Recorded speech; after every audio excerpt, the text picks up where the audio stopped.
better place, or is this all fallacy and it's not true? So people who believe it are either mentally ill or delusioned, and so you take this step back from that and you say, okay, if I don't believe this to be true, then I have to come to accept the fact that 80 or so % of the population of this country is delusional or insane. They're just simply not thinking about it, I think, most of them. And, I mean, you go with what you've been raised with. It's just like being raised racist. You could go to, for example, certain countries where you have, like, big degrees of tribal infighting, and you'll see a lot of, like, racial tensions there. It's just how people are raised. And so that majority of people in that region aren't going to question it. I agree with that. And as an atheist, you have to come to the exception that really you're the outsider. You're the one who doesn't fit in society. And that's a hard thing to accept, because that's the way I feel anyways. Well, I feel that I don't really fit in society. You're also I see you're in Canyon Lake, Texas. So region makes a huge difference to how you feel about being an atheist. There are places where nobody even gives it a second thought, depending on the city. But you're right. I mean, there are unfortunately still areas. We get more letters than I would like to see from people saying, I don't dare let anybody find out, or I let somebody find out I thought I could trust, and now the whole community is like ostracizing me, or I'm being picked on at school, or so it can be tough depending on where you live. Absolutely. Yeah, and I mean the really heartbreaking emails that we get are from kids who, come out as atheists to their parents, and then they get rejected by their families, and told, if you don't go to church, I'm not going to pay for your college, or something like that. Yeah, we actually just got one this week saying that. Yeah, so those are pretty heartbreaking. Yeah. Yeah, it is, and you feel under this immense pressure that whenever you're in society, you go out to make friends or whatever, and it seems like religion is always brought into the equation of any friendship or any association that you have with people, and you really have to be careful about how you respond to the questions that people ask you, because it can result in them alienating you from their friendship, or all kinds of things, which I'm sure you're all aware of and everything. Yeah. But it's just, I'm just amazed that there is not more interaction on the part of the community, the atheist community, as you call it, or the free thinker community or whatnot, to go out and organize to create more social networks. Well, there are some. I just had jotted down CORE. The Coalition of Reason is a national network that's being very, very aggressive in going city to city and promoting they're like supporting all sorts of moves towards marketing and advertising and putting on bus ads and billboards. And a lot of times when you see articles on the internet about a billboard going up in a city or a bus ad going, it's the Coalition of Reason that has come in and is promoting this. So there is if you want to support something like that, that's doing something like that, you might check out their site and just see if that's something you could get behind. Well, and I would love to even wear a T-shirt, but I'm afraid I would get shot. Well, the other thing is that we just had the Texas Free Thought Convention in Dallas just this past weekend. Last weekend, I was there. It was well attended, extremely well done. So all the free thinker and atheist groups in Dallas, great job. And it's going to be in Houston next year. So you might want to think about looking that up and attending that, because I think you would come away with a different view of what's happening, especially in Texas, in the free thought and secular groups. Yeah, I feel a little bit for John, though. I mean, I understand that he can attend these events, but I think what he's saying is that in his day-to-day life, living in a small city in Texas... Yeah, my wife is a Christian. There you go. Yeah, there you go. And my people that work for me, they're Christians, and anything, it seems like anytime you want to discuss the topic, you get shut out, or whatever the case is. But, it's just very frustrating, because I feel like I'm an outsider, that I don't belong, and that I feel like I live in an insane world, which kind of bothers me. Well, I mean, one of the things that people use sometimes to cope with situations like this, and that you might want to try this, is basically take on the role of the anthropologist. So when they start talking about this stuff, you can just ask them questions about what they believe and why they believe it. Don't challenge their belief or anything, just ask them questions. And this I do quite often. Yeah, and then the other thing is, a lot of people started a blog because they didn't have any other outlet, you know. And then it's kind of confusing for kids. You know, you're trying to raise kids. One parent is Christian, one parent is an atheist. You know, that's an incredible conflict. Yeah, we get those letters too. Yep. Yeah, you know, and it's just a situation which I find very difficult to deal with. I wish they had a group up here where I live in the middle of nowhere, I guess. But so start one. Yeah, I would like to. You just don't know how to go about it. That's the only thing. You know, if you get identified in a small community, you might be signing your death. Yeah. Well, there are code words, I guess you can use, like free thought group or skeptics group or secular a humanist group, group, or I mean, if you really don't want to come out and say, you know, atheist group or something like that.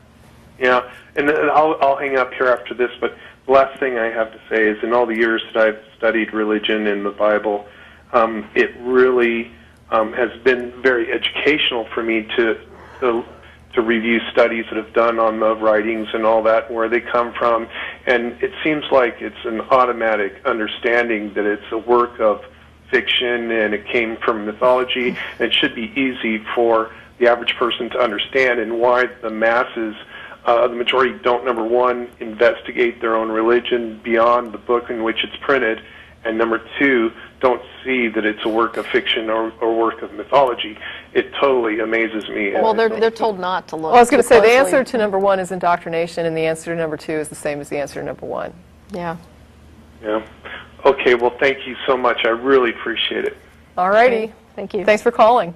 Bye-bye. Bye-bye. Right. Okay, should we try for Caesar again? Sure. Let's see. Do I need to drop that one? No, it'll go. And then just, you can hit for number two. Number two. All right, we're trying again. Hi, Caesar, you're on the air.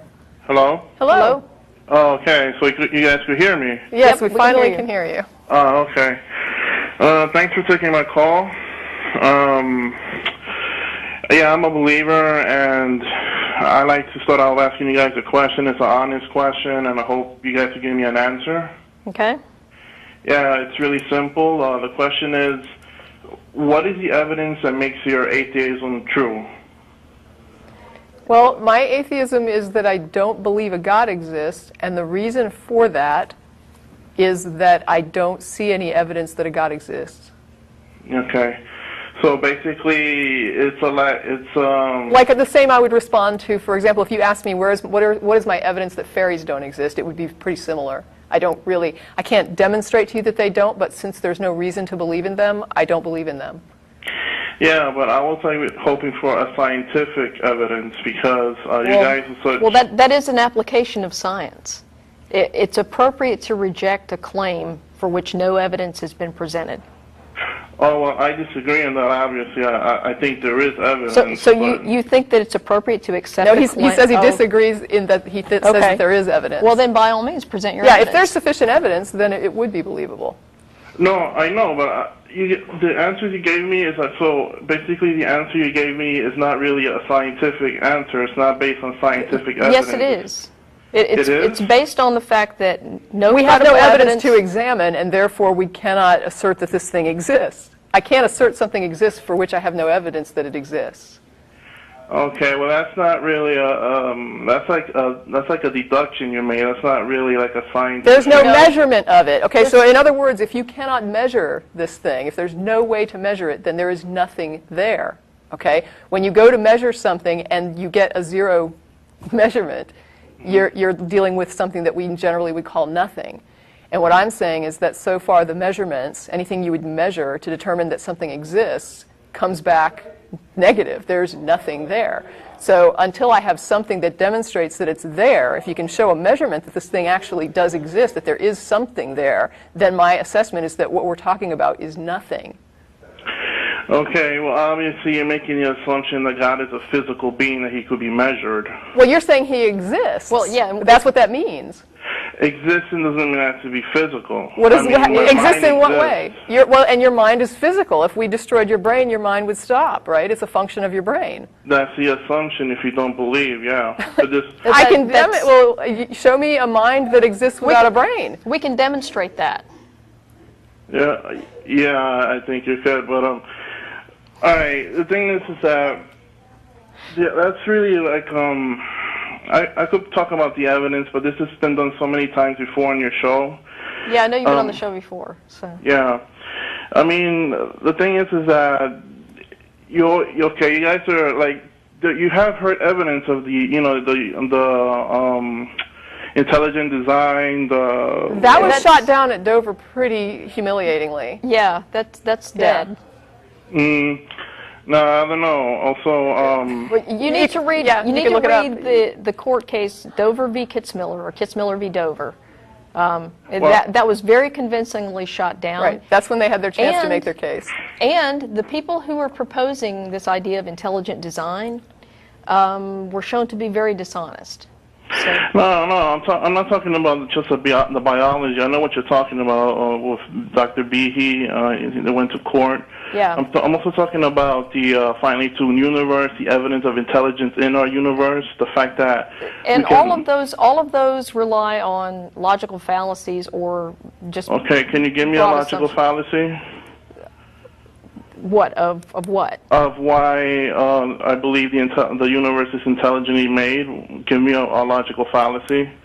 Oh, why would I assume something? It's basically an argument from ignorance. Well, you say that these are deductions that I make. It's not what I don't know; it's what I do know about the universe. Like okay, then give me something that you do know that points to an intelligent universe. Okay, life. Only life can make. Only life can make life, and intelligence. It's only life can make life. Only life can make life, and intelligence comes from intelligence. It can't come from molecules in motion. You know what I mean? And yet we have experiments that demonstrate that we can get the basic protein building blocks. Yeah, oh my God, that is almost laughable. That is really? Just getting amino blocks. It's like saying I constructed a pile of rubble of bricks, therefore I have a house. You are so far away from a cell. No. Caesar, the problem here is that you are so far away from understanding anything related to the science involved in this. Okay, what don't I understand? You just told me I don't understand. I can't give you a lesson in biochemistry. Wait a minute. I know what an amino acid is. Amino acid is a building block for proteins. Proteins are three-dimensional structures for the cell. I know that basic stuff. And you're telling me, hello? You're still on. Sorry. And you're telling me that just because we can construct simple amino acids, therefore we explain life.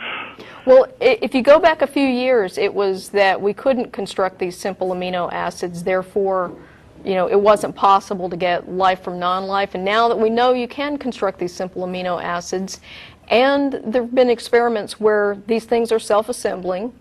No, they have. Oh, yeah. They have. What do you mean, inside the cell or outside the cell?